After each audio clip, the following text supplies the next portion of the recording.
Halo teman-teman, selamat malam, berjumpa kembali di channel Ian Iwan. Nah, kali ini kita akan bahas kembali tentang apa namanya? Nah, kali ini kita akan bahas kembali tentang koin Ethereum. Karena di sini menurut saya teman ya, ada informasi yang mungkin teman-teman ini peluang cuan juga. Tentunya bagi teman-teman yang suka melakukan trading teman-teman ya, baik trading spot maupun future, karena untuk di minggu-minggu ini sepertinya fase-fase untuk naiknya harga Ethereum. Dan di sini kita akan bahas apakah sebenarnya penyebab dari naiknya harga Ethereum ini di bulan Agustus ini. Tentunya ada hal-hal yang menarik untuk kita teliti lebih jauh tentang hal ini, teman-teman. Dan di sini kita sekarang berhenti dulu di airdrop, teman-teman ya. Maksudnya kita jeda dulu lah, teman-teman ya. Kita bahas dulu tentang koin-koin populer terlebih dahulu, dan saat ini kita akan bahas tentang Ethereum ini. Nah, mulai dari sini kita bahas karena di sini kita melihat untuk rinciannya lah terlebih dahulu, teman. Nah, berapakah sebenarnya dari kapitalisasi pasarnya, peringkatnya nomor berapa, supply-nya berapa. Nah, dari tingkatan ini, teman ya. Nah, di sini kalau kita lihat, kalau kita cek dari waktu satu hari ini periodenya, untuk trade-nya ini teman terlihat sangat naik teman ya. Sampai sekarang itu sudah di angka 75 juta rupiah atau mungkin sekitar 4.600 dolar man. Dan targetnya kalau nggak salah di terakhir tahun ini tadi saya baca sekitar 7 ribuan teman ya, mungkin sampai 2028 itu sekitar 25.000 itu targetnya, sekitar 3 tahun ke depan. Oke, dan di sini kita coba cek info asetnya. Nah, di sini peringkat ada kedua teman ya. Nah, kapitalisasi pasarnya 2 miliar 950 juta berapa namanya, 2 miliar 950 juta 877.078,8 juta. Nah, bisa kalian cek berapa sebenarnya itu teman dalam bentuk rupiah. Nah, supply yang beredar itu sekitar 122 juta rupiah teman. Jadi rupiah, sorry, 122 juta token. Nah, ini supply yang beredar atau koin teman ya. Total supply-nya sekian juga. Jadi yang beredar sama total supply itu sudah semuanya beredar teman-teman ya, jadi 122 juta. Dan untuk introduction, nah ini perkenalannya seperti apa. ETH itu Ethereum merupakan revolusi pada teknologi blockchain yang bersifat terbuka dan terdesentralisasi, membuka babak baru pada landscape digital.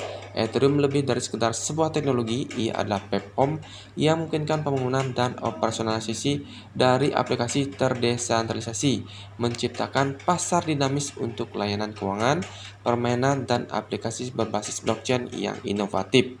Nah, sejarah dan latar belakang Ethereum. Sejarah Ethereum dipenuhi dengan tonggak penting yang membentuk perkembangan dan tapaknya di industri blockchain. Pada tahun 2013, Vitalik Buterin memperkenalkan konsep Ethereum yang revolusioner. Berkat pemikirannya, dunia diperkenalkan pada fungsionalitas kontrak pintar dan era baru fundraising terdesentralisasi melalui penawaran koin inisial atau ICOs. Fungsi dan fungsional Ethereum. Ethereum adalah revolusi teknologi yang memperluas batas-batas blockchain menggunakan smart contract dan mendukung dApps. Ethereum telah menjadi platform utama untuk inovasi di berbagai sektor. Dalam perjalanannya menuju Ethereum 2, blockchain ini meningkatkan efisiensi dan skalabilitas, menjadikannya pilihan favorit di antara developer dan investor. Nah, dari pembicaraan tersebut kita bisa mengetahui bahwasanya Ethereum itu adalah teman-teman ya, merupakan suatu platform atau bisa dibilang sebagai suatu sarana. Nah, misalnya seperti OS lah teman-teman ya, ada program yang berjalan di OS. Nah, jadi ini Ethereum itu anggap seperti OS-nya, operating systemnya, bisa dibilang seperti itu teman-teman ya, anggaplah seperti Windows-nya. Nah, jadi token-token atau koin-koin token-token itu ada di blockchainnya Ethereum itu sebagai suatu OS atau seperti Windows lah teman-teman ya, bisa dibilang seperti itu. Nah, di sini kita sekarang coba mencari penyebab apa sebenarnya membuat dari koin Ethereum ini naik teman ya di bulan Agustus ini. Nah, kalau kita baca namanya di sini tadi saya searching. Nah, di sini ternyata ada informasi terbaru mengenai penyebab dari harga Ethereum itu terus melonjak teman ya. Oke, di sini kalau kita baca penyebab harga Ethereum terus melonjak pada Agustus 2005. Nah, seperti namanya, harga Ethereum menunjukkan lonjakan signifikan dalam 24 jam terakhir. Nah, jadi faktor-faktor utamanya seperti apa? Nah, ini teman ya. Baru-baru ini mencatat kenaikan signifikan level tertinggi sejak akhir tahun 2021. Lonjakan ini terjadi dalam 24 jam terakhir. Ini faktornya teman ya. Nah, jadi faktornya itu seperti ini. Jadi harga Ethereum itu melonjak signifikan pada perdagangan Senin. Nah, jadi kalau kita lihat di sini teman ya. Ini kenapa sih sebenarnya itu melonjak?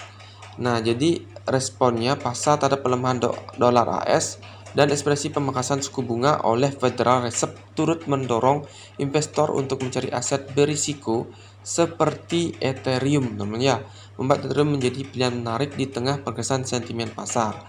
Kenaikan harga Ethereum juga didukung oleh berkurangnya pasokan di bursa dan rotasi aset dari Bitcoin, menunjukkan kepercayaan yang lebih besar terhadap potensi jangka panjang dari aset kripto terbesar kedua ini. Jadi intinya di sini suku bunga, teman ya, pemangkasan suku bunga dari ini namanya apa namanya? Pemangkasan suku bunga di Fed, teman ya. Jadi untuk suku bunga yang rendah, jadi otomatis tidak banyak investor-investor atau well-well yang menaruh uangnya di bank, teman ya.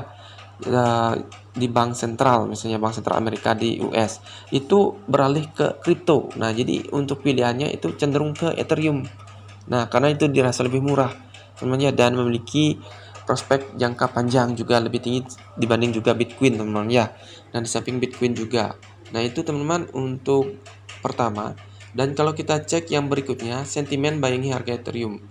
Nah, jadi di sini analisis menilai perubahan tersebut membuka jalan bagi industri lebih besar dalam produk ETH, penghasil imbal hasil dari dan memperkuat daya tarik aset itu sebagai investasi jangka panjang. Selain itu, regulator juga menyebutkan sinyal pelonggaran kebijakan lebih luas. Sejumlah stablecoin dengan ketentuan penebusan yang terjamin kini dapat dikategorikan sebagai setara khas berdasarkan panduan akuntansi terbaru.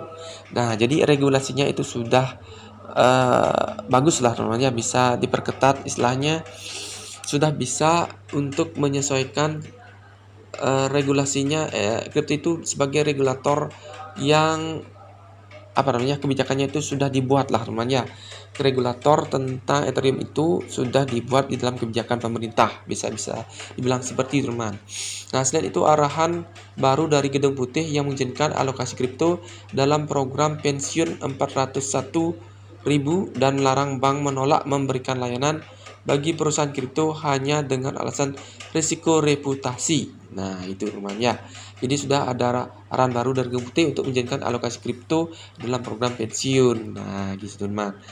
Nah, yang berikutnya analisis kripto Real Vision Jamie Coates menentukan kepada Decrypt perubahan sikap regulator menempatkan Ethereum sejajar dengan kecerdasan buatan sebagai pilar inovasi dan perkembangan ekonomi Amerika Serikat.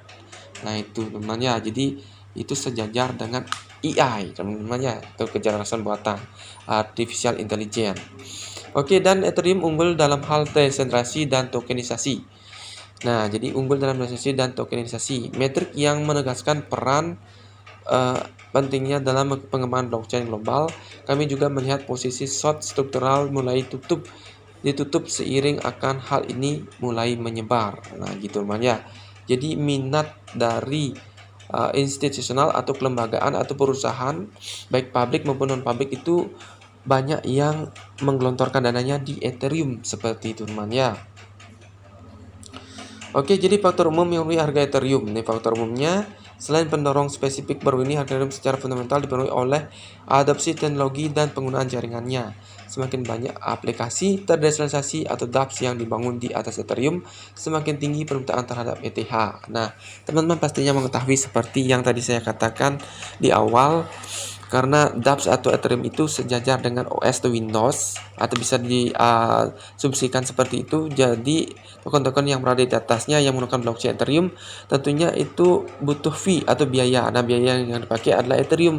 Jadi secara otomatis harga atau Ethereum dibeli sebagai fee bagi pabrik-pabrik atau perusahaan-perusahaan token yang berdiri di atas blockchain Ethereum. Secara otomatis menjadi kelangkaan di bursa sehingga harga semakin meningkat gitu teman-teman ya. Nah, jadi mungkin itu saja dulu teman tentang informasi terbaru mengapa Ethereum itu meningkat di bulan-bulan Agustus ini, sekitar Jadi karena beberapa faktor tersebut teman-teman ya, seperti yang saya tadi katakan. Oke, itu saja untuk informasi terupdate dari Ethereum. Semoga teman-teman yang investasi yang ada Ethereum mendapatkan cuan nantinya, dan jangan kaget jika Ethereum itu semakin hari semakin melonjak harganya. Jadi cuan dari token populer juga bisa ya, selain dari airdrop. Itu saja, jangan lupa untuk subscribe dan komennya. See you in next video. Bye bye.